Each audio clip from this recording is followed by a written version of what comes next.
Hello दोस्तों, welcome to my channel PR knowledge centre. आप लोग का स्वागत है हमारे चैनल पे। आज लाएंगे मैं घटना चक्र पूर्वावलोकन का लेक्चर नंबर 3। तो आप सभी को आने वाली न्यू ईयर की शुभकामनाएं। और 10 दिसंबर की भी। दुख तो होता ही है, वही कोई साल जाता है, लेकिन कोई बात नहीं। नए साल में नई शुरुआत करिए। जो भी आपने इस साल गलतियां की हैं, नेक्स्ट ईयर मत करिएगा। और अच्छे से प्रिपरेशन करिएगा और एकदम जोर लगा के, दम लगा के एग्जाम को क्लियर करिएगा। तो इसी शुभकामना के साथ, नए ईयर के स्वागत के साथ हम चलते हैं, करते हैं लेक्चर नंबर 3। तो चैनल को अगर आप पसंद आता है तो लाइक शेयर सब्सक्राइब करिए। तो पहला वीडियो मैंने बनाया था, सेकंड आपके सर ने बनाया था, और फिर थर्ड मैं बना रही हूँ। तो इस तरह से पैरेलल हम लोग बनाते रहेंगे वीडियोज। अब जल्दी से आपको कंप्लीट भी करवा देंगे ताकि आप अपकमिंग एग्जाम को अच्छे से दे सकें। तो चलिए हम अनुसूचियाँ करते हैं। तो भारत के मूल संविधान में 8 अनुसूचियाँ थी, है ना? पहले 8 अनुसूचियाँ थी, फिर अभी वर्तमान में कितनी अनुसूचियाँ हैं? 12 अनुसूचियाँ। पहली अनुसूची जो राज्य और संघ क्षेत्र, राज्य क्षेत्र, और दूसरी अनुसूची में क्या है? भारत के संघ पदाधिकारी को मिलने वाले वेतन, भत्ते तथा पेंशन आदि का उल्लेख है। और तीसरी में भारत के संघ के पदाधिकारियों के शपथ और प्रतिज्ञान के प्रतिरूप है। और चौथी में भारत के राज्यों तथा संघ राज्य क्षेत्र हैं, जम्मू कश्मीर और दिल्ली पुडुचेरी के राज्यसभा में प्रतिनिधियों का विवरण है। और पांचवी में है अनुसूचित क्षेत्रों तथा अनुसूचित जनजातियों के प्रशासन नियंत्रण के बारे में उपबंध। पांचवी अनुसूचित के अधीन है जनजाति मुख्य भूमि का खनन के लिए निजी पक्षकारों को अंतरण अंकृत और शून्य घोषित किया जा सकता है। छठी अनुसूची में असम, मेघालय, त्रिपुरा और मिजोरम के जनजाति क्षेत्रों के प्रशासन के बारे में उपबंध। सातवीं अनुसूची में केंद्र राज्यों के बीच शक्तियों का विभाजन है। इसमें 3 अनुसूचियां, संघ अनुसूची, राज्य अनुसूची और समवर्ती सूची। तो संघ सूची में कुल 97 विषय और वर्तमान की गणना के अनुसार 98 है उल्लेख है, जिस पर कानून बनाने का अधिकार केवल संघ को है। और राज्य सूची में 66 विषय, वर्तमान में कितने हैं? 59 हैं, जिन पर कानून राज्य द्वारा बनाए जाते हैं। समवर्ती सूची में 47 विषय, वर्तमान में 52 विषय का उल्लेख है, जिन पर कानून बनाने का अधिकार संघ तथा राज्य दोनों को है। पुलिस, लोक सेवा, लोक स्वास्थ्य और स्वच्छता, प्रति व्यक्ति कर, गैस, कृषि, रेलवे, पुलिस, कारागार, पंचायती राज एवं भूमि सुधार राज्य सूची के विषय हैं। रेडियो, टेलीविजन, शेयर बाजार, डाकघर, बचत बैंक, जनगणना, बैंकिंग, बीमा, रक्षा, रेलवे एवं निगम कर संघ सूची के विषय हैं। आर्थिक योजना, आपराधिक मामले, जनसंख्या नियंत्रण और परिवार नियोजन, शिक्षा, दंड प्रक्रिया, विवाह, विवाह विच्छेद एवं गोद लेना समवर्ती सूची के विषय हैं। 8वीं अनुसूची, इनमें भारतीय संविधान द्वारा वर्तमान में मान्यता प्राप्त 22 भाषाओं का उल्लेख किया गया है। इनमें 14 भाषाएं, मूलतः इनमें 14 भाषाएं थी। वर्तमान 1967 में वर्ष 1967 में सिंधी को 21वें संविधान संशोधन द्वारा, और वर्ष 1992 में कोंकणी को, नेपाली, मणिपुरी को, और 71वें संविधान संशोधन द्वारा, और 2004 में संथाली, डोगरी, मैथिली तथा बोडो को 92 संविधान संशोधन 2003 द्वारा 8वीं सूची में शामिल किया गया। 9वीं अनुसूची में विशिष्ट अधिनियमों, विनियमनों और विधिमान्यकरण और प्रथम संविधान संशोधन अधिनियम 1951 द्वारा संविधान में शामिल 9वीं अनुसूची को भारत के प्रथम प्रधानमंत्री जवाहरलाल नेहरू के कार्यकाल के दौरान भारतीय संविधान में शामिल किया गया। वर्तमान में मई 2022 की स्थिति के अनुसार इस अनुसूची में 282 अधिनियम हैं। 10वीं अनुसूची दल परिवर्तन के आधार पर निरर्हता के बारे में उपबंध है और 92वें संविधान संशोधन अधिनियम 1985 द्वारा संविधान में शामिल है। 11वीं अनुसूची पंचायतों के अधिकार, प्राधिकरण तथा दायित्व आदि के बारे में उपबंध है। 73वें संविधान संशोधन अधिनियम 1992 द्वारा संविधान में शामिल इस अनुसूची में पंचायती राज से संबंधित 29 विषय हैं। 12वीं अनुसूची नगर पालिकाओं के अधिकार, प्राधिकार तथा दायित्व आदि हैं। 74वें संविधान संशोधन अधिनियम 1992 द्वारा संविधान में शामिल इसमें शहरी स्थानीय निकाय से संबंधित 18 विषय हैं। भारतीय संविधान में कुल अनुसूचियां कितनी हैं? तो 12 अनुसूचियां हैं। भारतीय संविधान में जो है 12 अनुसूचियां हैं। और निम्नलिखित कथनों पर विचार कीजिए। भारत के संविधान में 20 भाग हैं और भारत के संविधान के अनुच्छेद कुल 390 अनुच्छेद है। भारत के संविधान में 9वीं, 10वीं, 11वीं और 12वीं अनुसूचियों को संविधान अधिनियम द्वारा जोड़ा गया। तो इसमें केवल तीसरा सही है, पहला दूसरा सही नहीं। भारत के संविधान में क्रमांक अनुसार कुल 22, गणना के अनुसार 25 एवं क्रमांक अनुसार कुल अनुच्छेद 395 हैं। मूल संविधान में कुल 8 अनुसूचियां थी तथा 9वां, 10वीं, 11वीं और 12वीं अनुसूची को संविधान अधिनियमों 92, 73वें और 74वें द्वारा संविधान में जोड़ा गया। भारतीय संविधान की निम्न दी गई अनुसूचियों में से कौन सी एक राज्यों के नाम की सूची तथा उनके राज्य क्षेत्रों का ब्यौरा देती है? तो है पहली अनुसूची। तो पहली अनुसूची में राज्य संघ तथा राज्य क्षेत्रों के नाम एवं उनके राज्य क्षेत्र विस्तार का ब्यौरा है। दूसरी अनुसूची में संवैधानिक प्राधिकारियों के वेतन के बारे में उपबंध है और तीसरी में शपथ तत्व का प्रारूप है और चौथी में राज्यसभा में स्थानों का आवंटन है। यदि भारत संघ के नए राज्य का सृजन करना हो तो संविधान की निम्नलिखित अनुसूची में से किसी एक को संशोधित किया जाना चाहिए। वो कौन सी है? पहली अनुसूची है। भारत के संविधान को चौथी अनुसूची विवादित करती है राज्यसभा में स्थानों के आवंटन को। भारतीय संविधान की तृतीय अनुसूची में निम्न में से क्या उपबंधित है? तो इसमें राज्य संघ के मंत्री के लिए पद की शपथ का प्रारूप, उच्चतम न्यायालय के मुख्य न्यायाधीशों द्वारा ली जाने वाली शपथ का प्रारूप और भारत के राष्ट्रपति के लिए पद की शपथ का प्रारूप एक गलत है। संसद के सदस्य द्वारा ली जाने वाली शपथ का प्रारूप, ये ऑप्शन सी सही है। नेक्स्ट है सूची 1 को सूची 2 से मिलान करना है। तृतीय अनुसूची में क्या है? तो चतुर्थ अनुसूची में क्या है? तो यहाँ पर देखेंगे तो तृतीय अनुसूची में क्या है? तृतीय अनुसूची में शपथ का प्रतिज्ञान एवं प्रारूप और चतुर्थ अनुसूची में है राज्य संघ राज्य क्षेत्र के राज्यसभा में स्थानों का आवंटन और 7वीं में है संसद और राज्य विधानमंडलों द्वारा बनाई जाने वाली विधियों की विषय सूची और 8वीं में है भाषाएं।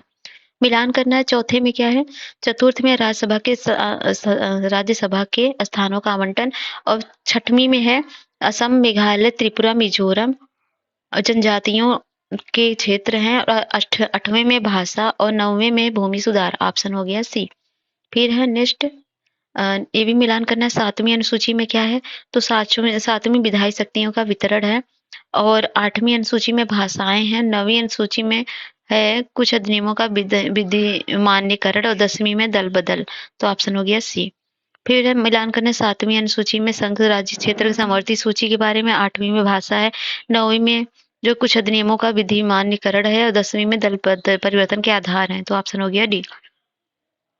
फिर नेक्स्ट है किस प्रधानमंत्री कार्यकाल के दौरान भारत के संविधान में 9वीं अनुसूची पुनः स्थापित किया गया था? तो है जवाहरलाल नेहरू के शासनकाल में।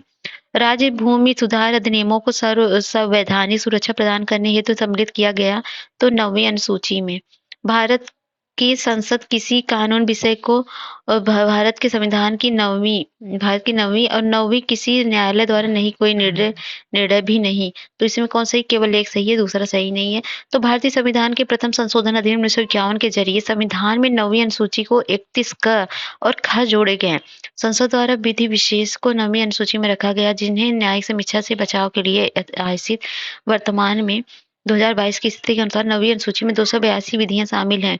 अनुच्छेद 31 ख यह कहता है कि 9वीं अनुसूची में उल्लिखित नियमों और विनियमों को इस आधार पर शून्य नहीं समझा जाएगा कि वे 3 के किन्हीं उपबंधों को प्रदत्त अधिकारों में से किसी से भी असंगत है या उनको छीन लेते हैं या न्यून करते हैं। किंतु 2007 में सर्वोच्च न्यायालय ने IR कोहेलो बनाम तमिलनाडु के मामले में निर्णय देते हुए स्पष्ट किया कि संसद को 9वीं अनुसूची में किस विधि विशेष को प्रविष्ट करने के लिए शक्ति प्रदान की गई किंतु यह न्यायिक समीक्षा के दायरे से बाहर नहीं है। न्यायालय ने निर्धारित किया कि 24 अप्रैल 1973 केशवानंद वाद के बाद 9वीं अनुसूची में शामिल किए गए विधायनों की न्यायिक समीक्षा के आधार पर की जा सकेगी। वे अनुच्छेद 21, 14 और 19 में प्रतिबंधित संविधान के मूल ढांचों की अवधारणा का उल्लंघन करते हैं। अतः उपर्युक्त कथनों में से एक सही किंतु 2 सही नहीं है। कोहेलो केस भारत के संविधान किस अनुसूची से संबंधित है? तो 9वीं अनुसूची से संबंधित है। भारत की संविधान की निम्नलिखित अनुसूचियों में से 3 विधियां सूचित का प्रावधान है तो ये किसमें है? तो ये 7वें में है, समवर्ती सूची, संघ सूची और राज्य सूची है। तो यहाँ पर है संगीत सूची में कितने विषय हैं? तो संगीत सूची में 97 विषय हैं और राज्य सूची में 47 विषय हैं और समवर्ती में 66 हैं। तो सभी के सही है। ऑप्शन हो गया ए से बी होगा। मतलब राज्य सूची में कितने हैं? तो राज्य सूची में 66 है, मैं देखा नहीं, समवर्ती में 47 है। तो हो गया सी। भारत के संविधान के अंतर्गत आर्थिक योजना का विषय क्या है? समवर्ती सूची में है। आर्थिक नियोजन भारतीय संविधान की किस अनुसूची में सम्मिलित है? तो समवर्ती में है। जानवरों के प्रति क्रूरता की रोकथाम को भारतीय संविधान की अनुसूची में रखा गया तो ये समवर्ती सूची में रखा गया। निम्नलिखित में से कौन सी विषय समवर्ती सूची का है? तो आपराधिक मामले समवर्ती सूची के हैं। और निम्नलिखित में से कौन सी पद मद भारत के संविधान की समवर्ती सूची का है? तो जनसंख्या नियंत्रण और परिवार नियोजन समवर्ती सूची का है। निम्नलिखित में से कौन सा सही सुमेलित नहीं है? सार्वजनिक स्वास्थ्य एवं स्वच्छता ये राज्य सूची का सही है। जनगणना संघ सूची का ये भी सही है। राज्यसभा में सीटों का बंटवारा द्वितीय अनुसूची में नहीं है, किसमें है? ये है चौथी अनुसूची में। दल बदल 10वें में है, सही है। अगला है निम्नलिखित में से कौन सा विषय समवर्ती सूची में है? तो समवर्ती कृषि, पुलिस, शिक्षा, रक्षा। तो शिक्षा जो है समवर्ती सूची में है, मतलब राज्य सरकार मतलब केंद्र दोनों से कानून बना सकते हैं। अगला है शिक्षा जो प्रारंभ में राज्य सूची का विषय था उसे समवर्ती सूची में स्थानांतरित कब किया गया? तो 42वें संविधान संशोधन द्वारा। भारतीय संविधान के किस संशोधन ने वनों को राज्य सूची से समवर्ती सूची में स्थानांतरित किया? तो ये भी 42वें संविधान संशोधन में हुआ। तो भारत के इस मूल संविधान में वन को सातवीं अनुसूची के तहत राज्य सूची के विषय में शामिल किया गया था, लेकिन 42वें संविधान संशोधन अधिनियम 1976 द्वारा वन को राज्य सूची में स्थानांतरित कर दिया गया। भारत के संविधान के अंतर्गत विषय तथा संबंधित सूची के बारे में निम्नलिखित में से कौन सुमेलित नहीं है? तो वन जो है समवर्ती सूची में सही है। शेयर बाजार समवर्ती में नहीं है। शेयर बाजार जो है ये संघ सूची में है, ठीक है, और बाकी सब सही है। डाकघर, संघीय और जनसंख्या राज्य सूची में है। नेक्स्ट है मिलान करना। केंद्र सूची में क्या है? तो केंद्र सूची में जनगणना आएगा और राज्य सूची में पुलिस और सार्वजनिक स्वास्थ्य आएगा। समवर्ती में क्या आएगा? जनसंख्या नियंत्रण, परिवार नियोजन, ये समवर्ती में आएगा। और अवशिष्ट आएगा अंतरिक्ष अनुसंधान। तो ऑप्शन हो जाएगा ए। नेक्स्ट है भारत के संविधान के निम्नलिखित में से कौन सा प्रावधान शिक्षा पर प्रभाव डालते हैं? तो राज्य के नीति निर्देशक तत्व, ग्रामीण और शहरी स्थानीय निकाय, पंचम अनुसूची और षष्ठम अनुसूची और सप्तम अनुसूची। तो 1, 2, 3, 4, 5 ये सभी के सभी सही है। नेक्स्ट है भारतीय संविधान को 10वीं अनुसूची का संबंध किससे है? तो दल बदल विरोधी कानून से है। भारतीय संविधान की 10वीं अनुसूची का संबंध किससे है? तो दल बदल प्रतिरोधी कानून से है। भारतीय संविधान की 7वीं अनुसूची के अंतर्गत संघ सूची में निम्नलिखित में से किसका उल्लेख नहीं है? तो गैस का उल्लेख नहीं है संघ सूची में। बैंकिंग का है, बीमा का, जनगणना का है। निम्नलिखित में से कौन सा विषय भारतीय संविधान की संघ सूची संबंधित नहीं है? तो कृषि नहीं है, राज्य सूची का है। और भारतीय संविधान की 7वीं अनुसूची के अंतर्गत राज्य सूची में निम्न में से किसका उल्लेख है? तो रेलवे पुलिस का है। और निम्न में से कौन सा राज्य सूची है? तो रेलवे पुलिस है। पंचायती राज विषय निम्नलिखित में से किस सूची में सम्मिलित है? तो यह राज्य सूची में है। और निम्नलिखित में से कौन सा विषय भारतीय संविधान की 7वीं अनुसूची के समवर्ती सूची में शामिल है? तो यह दंड प्रक्रिया। विवाह विच्छेद और गोद लेना संविधान की 7वीं अनुसूची के अंतर्गत सम्मिलित किए गए हैं। तो ये तीसरी समवर्ती सूची में आते हैं ये। फिर नेक्स्ट है भारतीय संविधान की 7वीं अनुसूची का संबंध राज्य की विधानमंडल के निर्वाचन से है। तो सूची 1 प्रविष्ट 72 से या और सूची 33 से भी है। तो सरकारों द्वारा शुल्क एवं कर लगाने का अधिकार संविधान की किस अनुसूची में उल्लिखित है? तो 7वीं अनुसूची में है। भूमि सुधार के विषयों के अंतर्गत आते हैं राज्य सूची के विषय में। और भारत के संविधान की निम्नलिखित में से कौन सी एक अनुसूची दल बदल विरोधी कानून विषय प्रावधान करती है? तो यह 10वीं। फिर है भारतीय संविधान की किस अनुसूची में दल बदल विरोधी कानूनों को रखा गया है? तो यह 10वीं। और भारत के संविधान की किस अनुसूची के अधीन जनजाति भूमि का खनन के लिए निजी पक्षकारों का अंतरण आकृत और शून्य घोषित किया जा सकता है? तो वह है आपका 5वीं अनुसूची में। तो 1997 में उच्चतम न्यायालय ने 3 सदस्यों की पीठ ने समता बनाम आंध्र प्रदेश राज्य एवं अन्य के बाद में निर्णय देते हुए कहा कि जनजाति भूमि के राज्य सरकार एवं उनके एजेंसी द्वारा निजी खनन कंपनियों को पट्टे पर दिए जाना संविधान की 5वीं अनुसूची के तहत शून्य घोषित होगा। यदि किसी विशिष्ट क्षेत्र को भारत के संविधान की 5वीं अनुसूची के अधीन लाया जाए तो निम्नलिखित में से कौन सा एक इसके परिणाम को सर्वोत्तम रूप से प्रतिबंधित करेगा? तो है इससे जनजाति लोगों को जमीनें गैर जनजाति लोगों को आंतरिक करने पर रोक लग जाएगी। अगला है भारत के संविधान के किस अनुसूची में विभिन्न राज्यों में अनुसूचित क्षेत्रों के प्रशासन और नियंत्रण के लिए विशेष उपबंध है? तो है 5वीं अनुसूची में। भारत के संविधान में 5वीं अनुसूची और 6ठी अनुसूची के उपबंध के निम्नलिखित में से किस लिए किए गए हैं? तो वे अनुसूचित जनजातियों के हितों के संरक्षण के लिए किए गए हैं। नेक्स्ट है संविधान की अनुसूची 6 में इनमें से एक राज्य में लागू नहीं होती है क्या? कौन से राज्य में लागू नहीं होती? तो मणिपुर में। तो असम, मेघालय, त्रिपुरा में होती है। भारतीय संविधान की 6ठी अनुसूची में निम्नलिखित में से राज्यों के जनजातीय क्षेत्रों का प्रशासन संबंधित है किन? तो मेघालय, त्रिपुरा, मिजोरम से संबंधित है। अगला है भारतीय संविधान की 6ठी अनुसूची के प्रावधान निम्नलिखित में से किस राज्य में लागू होते हैं? तो है त्रिपुरा में। तो स्वायत्त जिला के संदर्भ में निम्नलिखित में से कौन सा सही? तो प्रत्येक स्वायत्त जिला परिषद 30 सदस्य होते हैं। स्वायत्त जिला परिषद में 24 सदस्य मतदान के द्वारा चुने जाते हैं और शेष 6 राज्यपाल द्वारा मनोनीत होते हैं। असम के स्वायत्त जिलों में भारतीय संसद द्वारा पारित कानूनों को निर्देशित करने का अधिकार राज्यपाल के पास है। तो पहला और तीसरा सही है, दूसरा गलत है। तो यहाँ पर पढ़ लीजिए, संविधान की छठी अनुसूची के अनुच्छेद 244(2) के अनुसार 4 पूर्वोत्तर राज्य असम, मेघालय, त्रिपुरा और मिजोरम के जनजातीय क्षेत्रों के प्रशासन संबंधित है। इस अनुसूची में पैरा 1 के तहत इन राज्यों के जनजातीय क्षेत्रों के लिए स्वायत्त जिलों का प्रावधान किया गया है।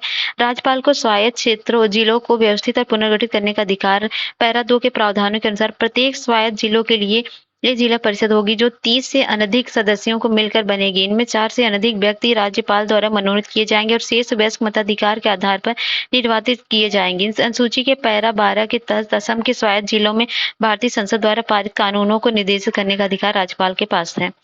संविधान की 11वीं अनुसूची के निम्नलिखित में से किससे संबंधित है? तो यह है पंचायती राज से।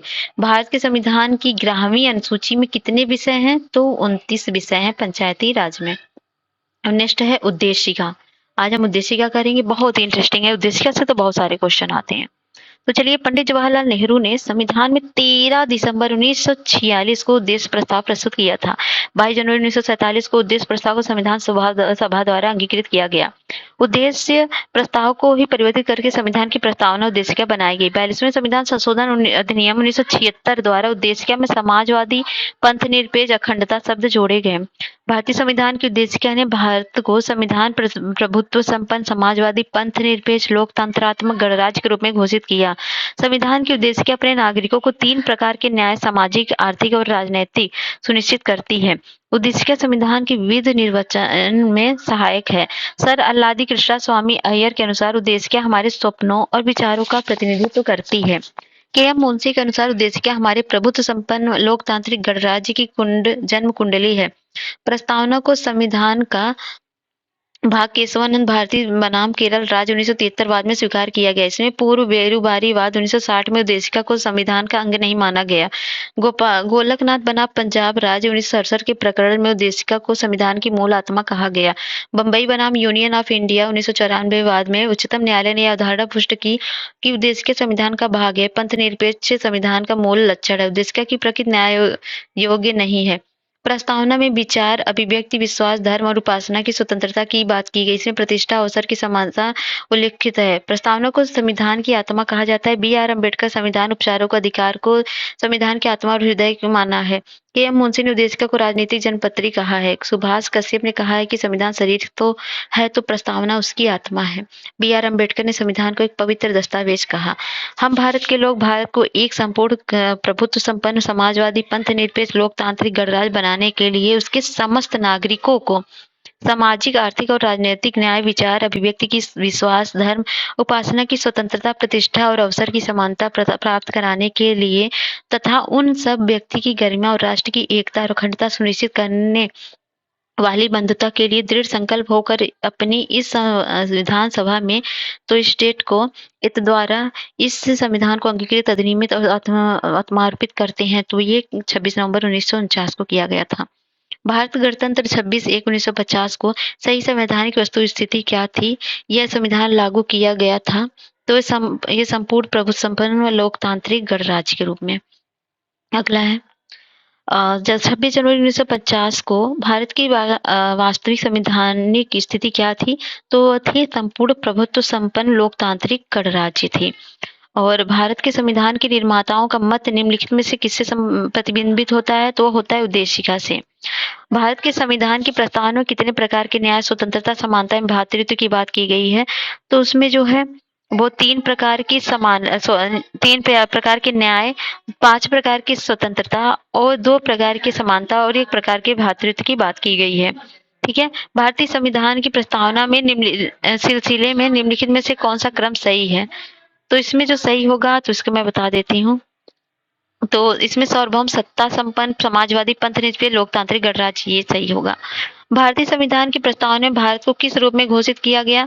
तो घोषित किया गया एक सार्वभौम, समाजवादी, धर्मनिरपेक्ष और प्रजातांत्रिक गणतंत्र के रूप में। इसको रट डालिए, निम्नलिखित में विचार कीजिए। तो पहला क्या होगा? समाजवादी। पहला क्या होगा? अच्छा, सबसे क्या लगाना है, शब्दों पर विचार कीजिए, विचार सर शब्दों को सही क्रम में लगाना है। तो हो जाएगा आपका सार्वभौमिक समाजवादी धर्मनिरपेक्ष प्रजातांत्रिक। तो ऑप्शन हो जाएगा आपका ए। भारतीय संविधान की प्रस्तावना में समाजवादी शब्द किस संशोधन के साथ जोड़ा गया? तो 42वें संविधान संशोधन द्वारा। ठीक है, ऑप्शन ए 1976 में। निम्नलिखित में से 42वें संविधान संशोधन के माध्यम से भारत के संविधान की प्रस्तावना में जोड़ा गया शब्द कौन सा था? तो वह था समाजवादी और पंथनिरपेक्ष। भारतीय संविधान के प्रस्ताव में धर्मनिरपेक्ष और समाजवादी शब्द जोड़े गए, ये 42वें संविधान संशोधन द्वारा। निम्नलिखित में से कौन सा भारत को धर्मनिरपेक्ष राज्य वर्णित करता है? तो वह करता है संविधान की प्रस्तावना। निम्नलिखित शब्दों में से कौन सा शब्द 1975 में भारतीय संविधान की प्रस्तावना में सम्मिलित नहीं था? तो अखंडता नहीं था, प्रभुत्व, बंधुत्व था, संप्रभु था, समानता था।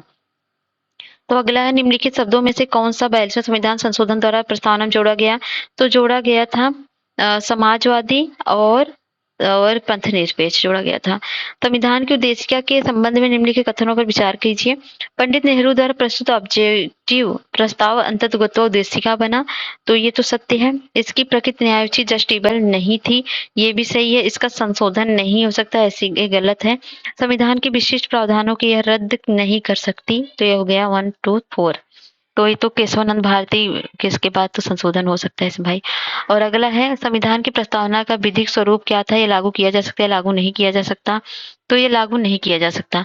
भारतीय संविधान की उद्देशिका में संशोधन किया गया था, ये 42वें संविधान संशोधन द्वारा। समाजवादी शब्द उद्देशिका में जोड़ा गया था, तो 42वें संविधान संशोधन द्वारा। भारतीय संविधान की प्रस्तावना में समाजवादी शब्द किस संशोधन द्वारा लाया गया? तो 42वें संविधान संशोधन द्वारा। 26 जनवरी 1949 को अंगीकृत भारतीय संविधान की प्रस्तावना में सम्मिलित शब्द नहीं थे, तो कौन से नहीं थे? समाजवादी नहीं था, पंथनिरपेक्ष नहीं था और अखंडता, ये तीनों नहीं था। ये तीनों 42वें संविधान संशोधन में जोड़े गए। अगला है, भारतीय संविधान की प्रस्तावना में पंथनिरपेक्ष शब्द जोड़ा गया, तो 42वें संविधान संशोधन द्वारा। भारत के संविधान के अमुक का लक्ष्य उनके सभी नागरिकों के लिए सुनिश्चित करना था, क्या? तो सामाजिक तथा आर्थिक न्याय, विचार तथा व्यक्ति स्वतंत्रता, अवसर की समानता, व्यक्ति की प्रतिष्ठा, तो सभी के सभी। Option D. तो कथन कारण है, भारत एक प्रभु संपन्न समाजवादी धर्मनिरपेक्ष और गणतांत्रिक गणराज्य है। इसे 42वें संविधान संशोधन 1976 द्वारा संपूर्ण प्रभु संपन्न लोकतांत्रिक गणराज्य के स्थान पर प्रतिस्थापित किया गया। तो कथन कारण सही है, कारण कथन की व्याख्या कर रहा है।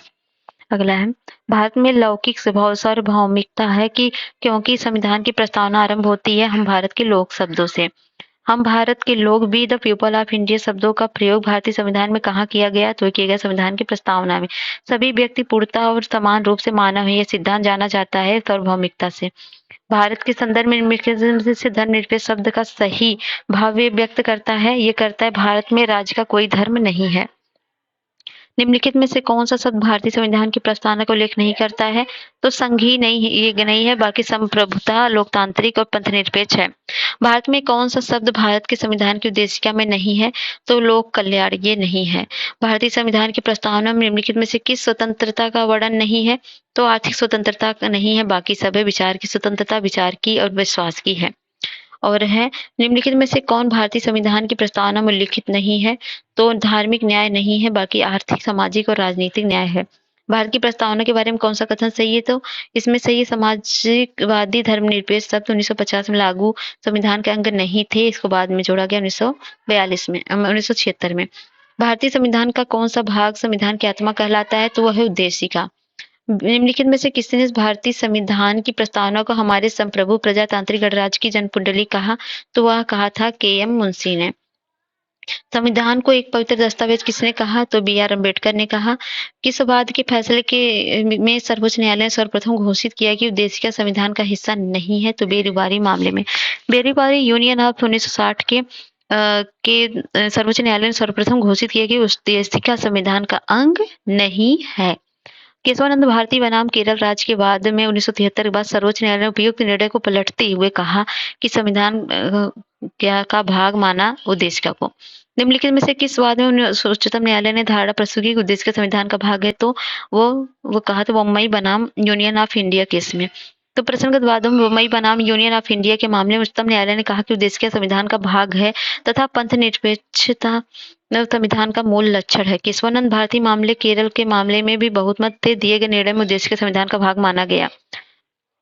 ठीक है, और निम्नलिखित विवादों में से किसमें सर्वोच्च न्यायालय ने प्रस्तावना को संविधान के मौलिक संरचना का भाग स्वीकार किया? बेरुवारी विवाद मामले में, या के एम गोपाल वाद में, या फिर ये केशवानंद भारती मामले में? केशवानंद भारती मामले में 1973 में सर्वोच्च न्यायालय ने प्रस्तावना को भारतीय संविधान की मौलिक संरचना का स्वीकार किया। सर्वोच्च न्यायालय के शब्दों में हमारे संविधान का प्रसाद उद्देशिका में बड़े बुनियादी तत्वों को खड़ा है। यदि इसमें किसी भी तत्व को हटा दिया जाए तो सारा ढांचा ही हट जाएगा, तो संविधान वही नहीं रह जाएगा, अर्थात अपना व्यक्तित्व खो देगा। भारतीय संविधान की प्रस्तावना में जिन आदर्शों एवं उद्देश्यों की रूपरेखा दी गई, उनकी व्याख्या की गई है मूल अधिकारों, राज्य के नीति निर्देशक सिद्धांतों तथा मौलिक कर्तव्यों के माध्यम से। निम्नलिखित में से कौन सा एक भारतीय संविधान के उद्देश्यों को प्रतिबिंबित करता है? तो है संविधान की प्रस्तावना। भारत के संविधान की उद्देशिका में कितने प्रकार के न्याय की बात की गई? तो 3 प्रकार के। तो इसमें कौन से सामाजिक, आर्थिक और राजनीतिक न्याय की बात की गई है? भारतीय संविधान की प्रस्तावना में इनके सभी नागरिकों को कौन सा न्याय प्रदान करने की बात की गई? तो सामाजिक, आर्थिक और राजनैतिक। भारत के संविधान के उद्देश्यों में से एक रूप में आर्थिक न्याय का किससे बंद किया गया है? तो वह किया गया उद्देशिका और राजनीतिक नीति निर्देशक तत्वों में। तो भारत के संविधान की उद्देशिका में है, उसका संविधान का भाग है, किंतु उसके अन्य भागों से स्वतंत्र होकर उसका कोई विधिक प्रभाव नहीं है। संविधान में दिया गया है क्या न्यायालय में लागू नहीं होगा, या महत्वपूर्ण और उसकी उपयोगिता है, शासन करने के उद्देश्य को उल्लिखित करता है, संविधान की कानूनी अर्ध निर्णयों में सहायता करता है। तो इसमें भारतीय संविधान के अमुखों को ही उद्देशिका का कहा गया है। प्रश्न में उद्देशिका सभी चारों कथनों मतलब सारों कथन सही है, परंतु किसी भी विकल्प में सभी कथन सम्मिलित नहीं है, यह भी धातव्य है। तो अगला निम्न में से कौन सा सही है? तो सामाजिक समानता संविधान में प्रत्याभूत है, सही है। अब है अगला शासन प्रणाली, ठीक है। तो राजतंत्र वह शासन का प्राचीनतम रूप है जिसमें शासन की शक्ति एक भी व्यक्ति में निहित होती है। राजमुकुट धारण करना और उस पर अनुवांशिक उत्तराधिकार आधार पर पद ग्रहण करता है। कुलीन तंत्र, इसे अरिस्टोक्रेसी भी कहते हैं। यह शासन का वह रूप है जिसमें राजनीतिक सत्ता थोड़े से लोगों में निहित होती है तथा वही इसका प्रयोग करते हैं। तानाशाही से अधिनियंत्रित कहते हैं। तो तानाशाही तो पता ही होगा, कहते हैं किसे कहते हैं, जहाँ पर वो ही अपना शासन चलाते हैं, वो सब कुछ वही होते हैं। प्रजातंत्र वर्तमान समय में शासन का सबसे अधिक लोकप्रिय रूप प्रजातंत्र डेमोक्रेसी है। ध्यातव्य है कि प्रजातंत्र वहां विद्यमान होता है जहां जनता में सत्ता निहित होती है, अर्थात जनता को संप्रभुता प्राप्त होती है। प्रजातांत्रिक या लोकतांत्रिक शासन प्रणाली में कई रूप होते हैं, जिनमें प्रमुखतः संघात्मक शासन, एकात्मक शासन। इस शासन प्रणालियों को व्यवहारतः संसदीय शासन व्यवस्था कहते हैं। अध्यक्षीय शासन व्यवस्था के रूप में जाना जाता है। राज्य के महत्वपूर्ण तत्व संप्रभुता, जनसंख्या, भूभाग तथा सरकार या सत्ता। किसी भी राज्य का अनिवार्य तथ्य संप्रभुता है। इसके लिए कोई भी राज्य की श्रेणी में नहीं आता है। वर्ष 1947 के पहले एक राज्य के रूप में हमारा देश भारत संप्रभु नहीं था, क्योंकि उस समय भारत की जनता का शासन नहीं था, बल्कि ब्रिटिश क्राउन का शासन था। भारतीय संविधान के अनुसार देश में संसदीय शासन प्रणाली को अपनाया गया, जिसमें जनता द्वारा चुने हुए प्रतिनिधियों की शासन व्यवस्था का संचालन करते हैं। संसदीय शासन प्रणाली को मंत्रिमंडलीय शासन प्रणाली भी कहा जाता है।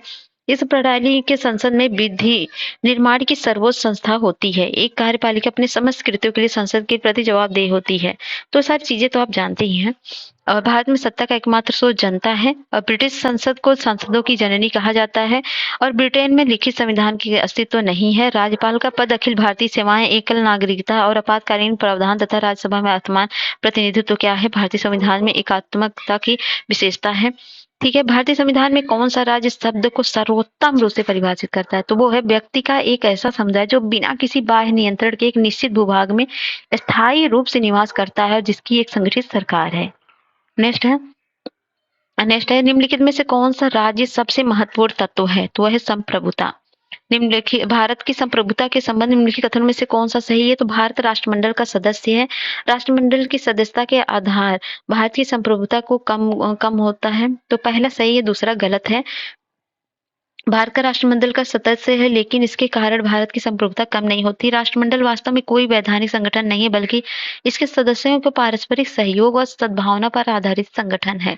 राष्ट्रमंडल के सभी सदस्य राष्ट्र स्वतंत्र और असमान तथा ब्रिटिश सम्राट के प्रति निष्ठा जैसी कोई शर्त या आवश्यक नहीं है। भारतीय संविधान में किस प्रकार को शासन प्रणाली की व्यवस्था की गई है? तो संसदात्मक शासन व्यवस्था में क्या होता है? विधायिका का कार्यपालिका पर नियंत्रण होता है। और संसदीय व्यवस्था वाली सरकार पर होती है, जिसमें क्या होता है, सरकार संसद के प्रति उत्तरदायी होती है और उसके द्वारा हटाई जा सकती है। ठीक है। अगला है, सर्वप्रथम संसदात्मक सरकार किस देश में आरंभ की गई थी? तो वह है ग्रेट ब्रिटेन, यूके में। वर्तमान में संसदात्मक व्यवस्था के रूप में अधिकांश देशों में प्रचलित है, तो यूके में परिलक्षित हुआ था। यह पहले पुष्पेंद्र पंत ने भी अपनी पुस्तक विश्व इतिहास में स्पष्ट किया है। भारतीय संसदीय प्रणाली ब्रिटिश संसदीय प्रणाली से इस बात में भिन्न है कि भारत में न्यायिक जुडिशियल रिव्यू की प्रणाली है। नेक्स्ट है, हमने ब्रिटिश मॉडल पर आधारित संसदीय लोकतंत्र को अपनाया है, किंतु हमारा मॉडल उस मॉडल से किस प्रकार भिन्न है? अगला है, तो इसका मतलब पहला कथन है इसमें, जहां तक विधि निर्माण का संबंध है, ब्रिटिश संसद सर्वोपरि अथवा संप्रभु है, किंतु भारत में संसद की विधि निर्माण की शक्ति पर सीमित है। भारत में संसद के प्रति किसी अधिनियम के संशोधन की संवैधानिकता से संबंधित मामले उच्चतम न्यायालय द्वारा संविधान पीठ को भेजे जाते हैं। तो ये दोनों के दोनों सही हैं। तो ठीक है, तो ब्रिटिश मॉडल पर आधारित लोकतांत्रिक व्यवस्था में संसदीय संप्रभुता के सिद्धांत को अपनाया है। यह संसद ही सर्वोच्च विधि प्राधिकारी है, जो किसी भी विधि या सृजन या किसी विधि का समापन कर सकती है। दूसरी ओर भारतीय मॉडल संवैधानिक सरकार कॉन्स्टिट्यूशनल गवर्नमेंट की व्यवस्था है, जिसके तहत संसद की विधि निर्माण की शक्ति लिखित संविधान द्वारा परिसीमित है। केशवानंद भारती वाद 1973 में दिए गए ऐतिहासिक निर्णय में उच्चतम न्यायालय ने यद्यपि संसद की संविधान संशोधन शक्ति को स्वीकार किया है, तथापि यह भी निर्धारित किया कि संविधान की मूल संरचना या ढांचे में परिवर्तन करने वाला कोई संशोधन संसद द्वारा नहीं किया जा सकता। इस प्रकार कथन 1 सही है। कथन 2 भी सही है, क्योंकि भारत में संसद के किसी भी अधिनियम के संशोधन की संवैधानिकता से संबंधित मामले उच्चतम न्यायालय द्वारा संविधान की अनुच्छेद 145 क्लॉज 3 के तहत गठित की जाने वाली संविधान पीठ को भेजे जाते हैं। अनुच्छेद 145 3 में प्रावधानित है कि जिस मामले में संविधान के निर्वचन के बारे में विधि को कोई सावधान प्रश्न अंतर्वलित है, उसका विनिश्चय करने के लिए प्रयोजन के लिए बैठने वाले न्यायाधीश की संख्या न्यूनतम 5 होगी। निम्नलिखित में से कौन सी भारतीय संविधान की विशेषता नहीं है? तो अध्यक्षात्मक सरकार नहीं है। भारतीय राजनीतिक पद्धति के बारे में इनमें से कौन सा कथन सही नहीं? तो राष्ट्रपति पद्धति की सरकार, ये नहीं है। अगला है, भारत में संसदीय प्रणाली की सरकार है क्योंकि मंत्रिपरिषद लोकसभा के प्रति उत्तरदायी है। संसदीय स्वरूप के शासन का प्रमुख लाभ यह है कि कार्यपालिका विधानमंडल के प्रति उत्तरदायी बनी रहती है।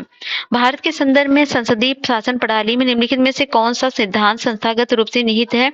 तो यह है, मंत्रिमंडल के सदस्य संसद के सदस्य होते हैं। ये सही है। जब तक मंत्रियों का संसद का विश्वास प्राप्त रहता है, तब तक वे इस पद पर बने रहते हैं। ये भी सही है।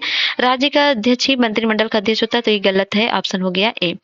ठीक है, तो ये दिया गया है। तो क्योंकि लोकसभा का संसद का भाग है, भारत में राज्य का अध्यक्ष राष्ट्रपति होता है, जबकि मंत्रिमंडल का अध्यक्ष कौन होता है? प्रधानमंत्री। अगला है, सरकार की संसदीय व्यवस्था के विषय में निम्नलिखित में से कौन सा वक्तव्य सही है?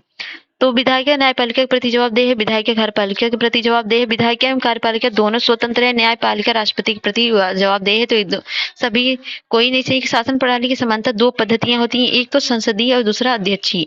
भारत में ग्रेट ब्रिटेन का अनुसरण करते हुए संसदीय शासन व्यवस्था को अपनाया गया है। संसदीय शासन व्यवस्था में अध्यापिका के सदस्य की कार्यपालिका का गठन करते हैं तथा कार्यपालिका व्यवस्थापिका के प्रति उत्तरदायी होती है। संसदात्मक शासन व्यवस्था में कार्यपालिका विधायिका द्वारा नियंत्रित होती है तथा न्यायपालिका कार्यपालिका के विधायिका के कार्यों की न्यायिक समीक्षा कर सकती है। राष्ट्रपति न्यायपालिका के प्रति जवाबदेह नहीं होता है। निम्नलिखित कथनों में से एक कथन को चुनिए जो मंत्रिमंडल स्वरूप की सरकार के अंतर्निहित सिद्धांत को अभिव्यक्त करता है। वो होता है, सरकार के जनता के प्रति सामूहिक उत्तरदायित्व को सुनिश्चित करने के लिए संसदीय लोकतंत्र की एक क्रिया विधि।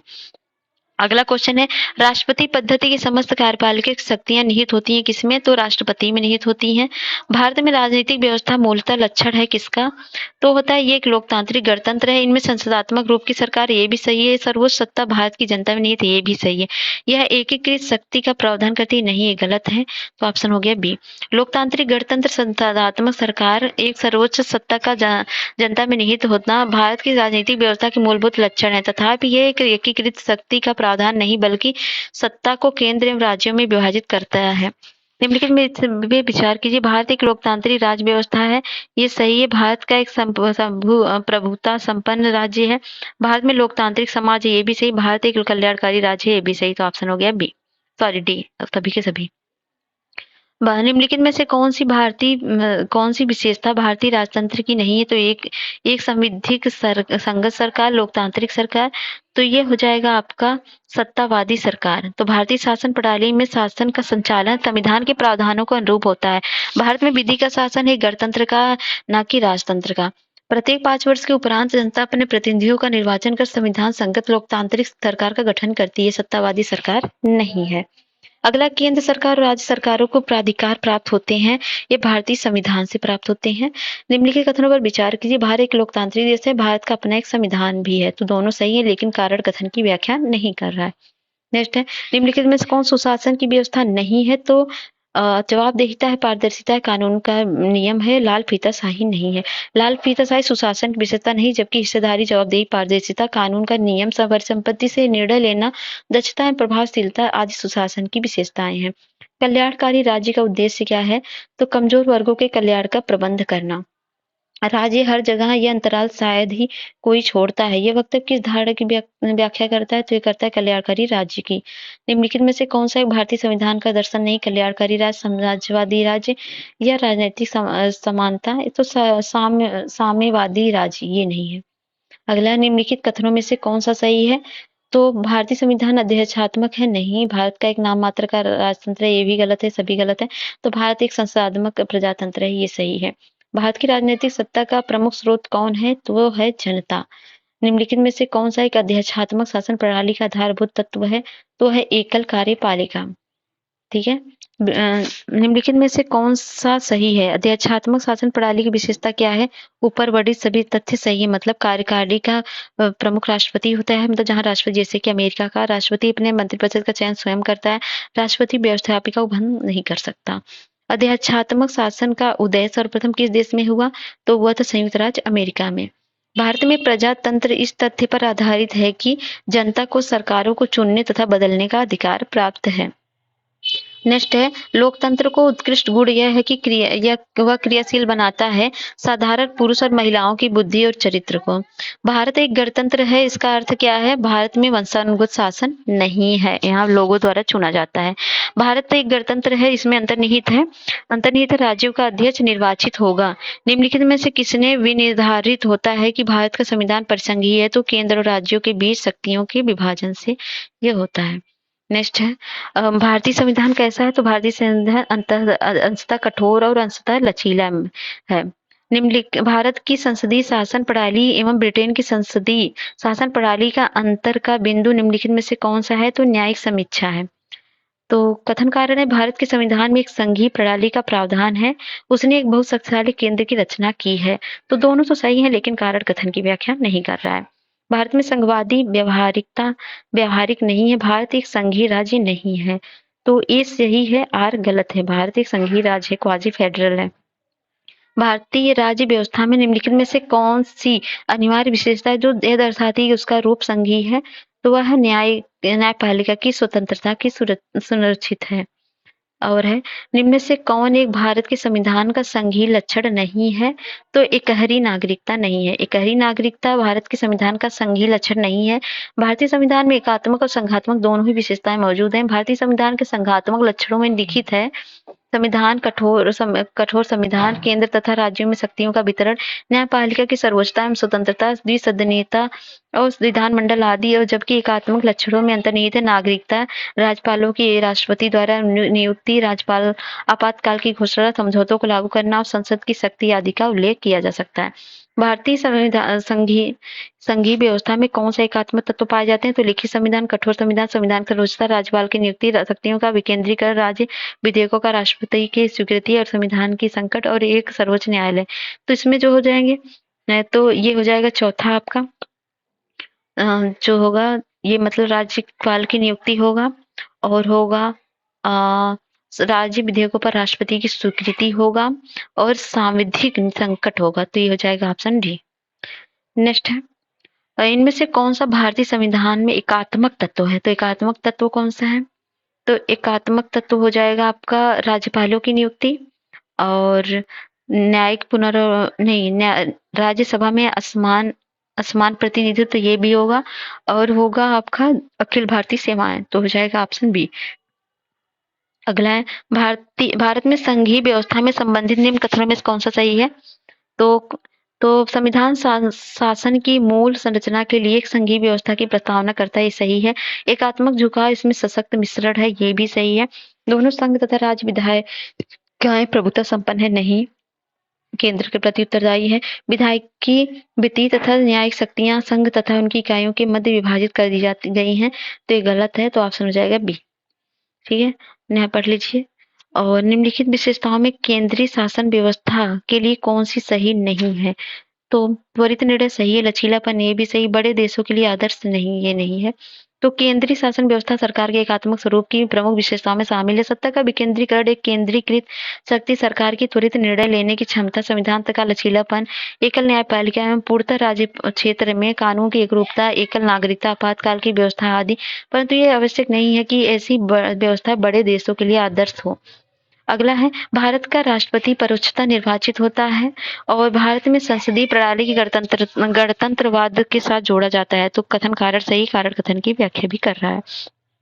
राजनीतिक दल लोकतंत्र में जीवन रक्त है। लोग खराब शासन के लिए समांतर राजनीतिक दलों को कोसते हैं, तो ये भी सही है। कारण कथन की व्याख्या कर भी रहा है। अगला, भारत में दल विहीन प्रजातंत्र किसने प्रस्तावित किया था? तो महात्मा गांधी और जयप्रकाश नारायण ने। महात्मा गांधी और जयप्रकाश नारायण ने भारत में दल विहीन प्रजातंत्र का समर्थन किया। वे दलीय व्यवस्था के दोषों के कारण दल विहीन लोकतंत्र, एक सहभागी लोकतंत्र के समर्थक थे।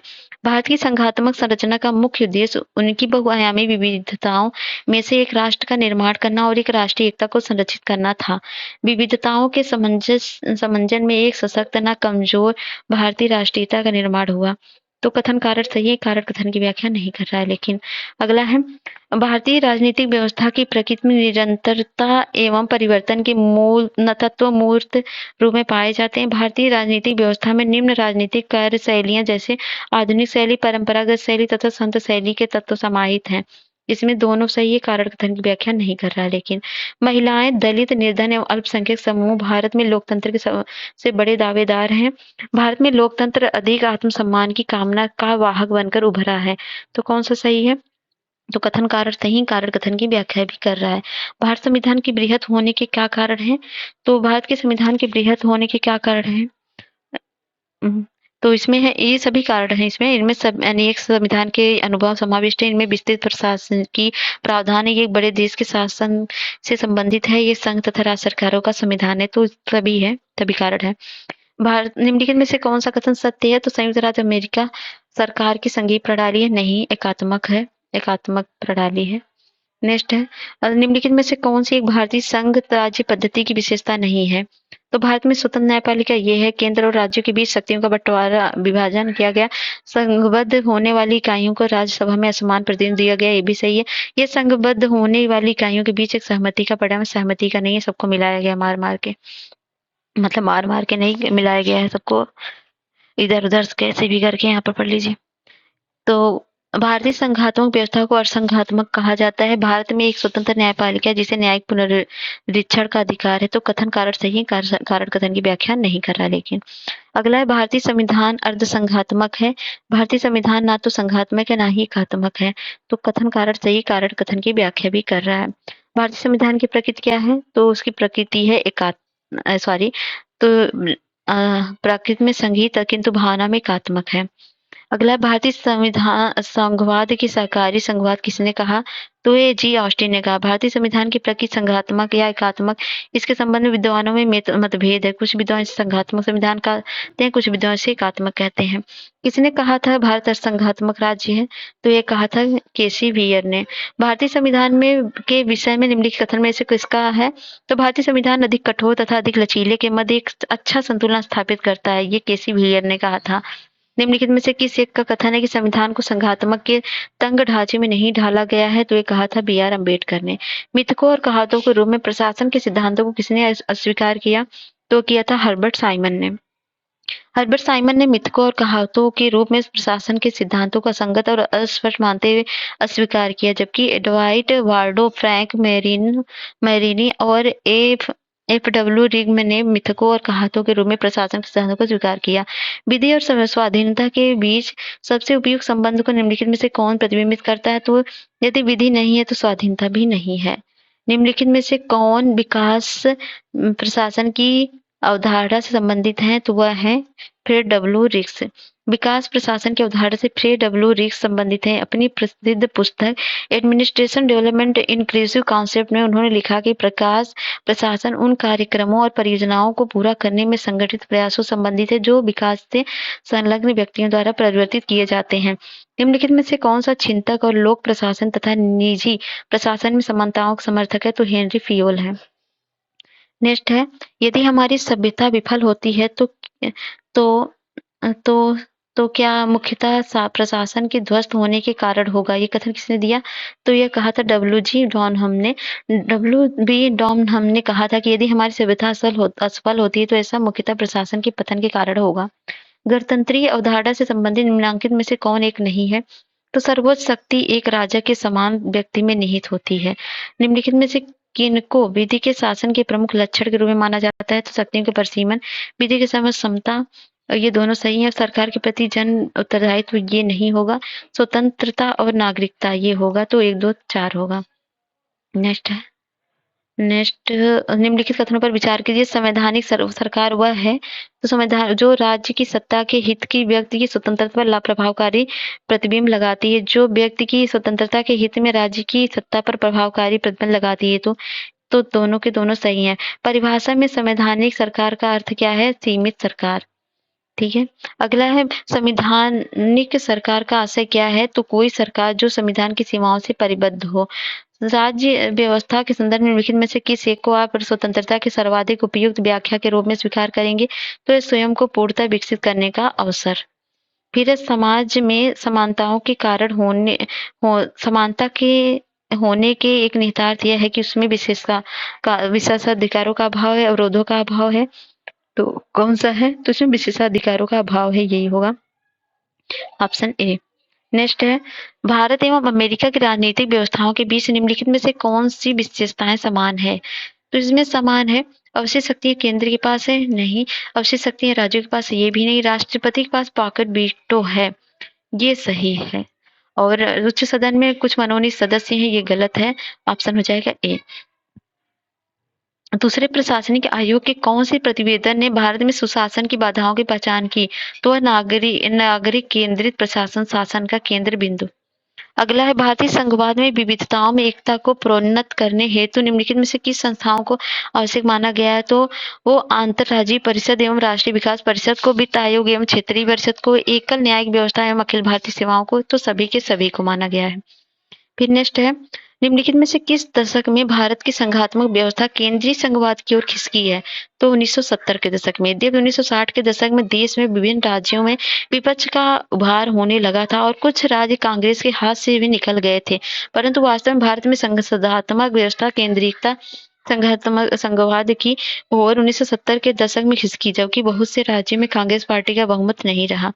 तो ठीक है, आज के लिए इतना ही। मिलते हैं नेक्स्ट वीडियो में राष्ट्रीय प्रतीक है जो कि सर बढ़ाएंगे। चलिए मिलते हैं नेक्स्ट वीडियो में। आप लोग को happy new year in advance. चलिए बाय बाय।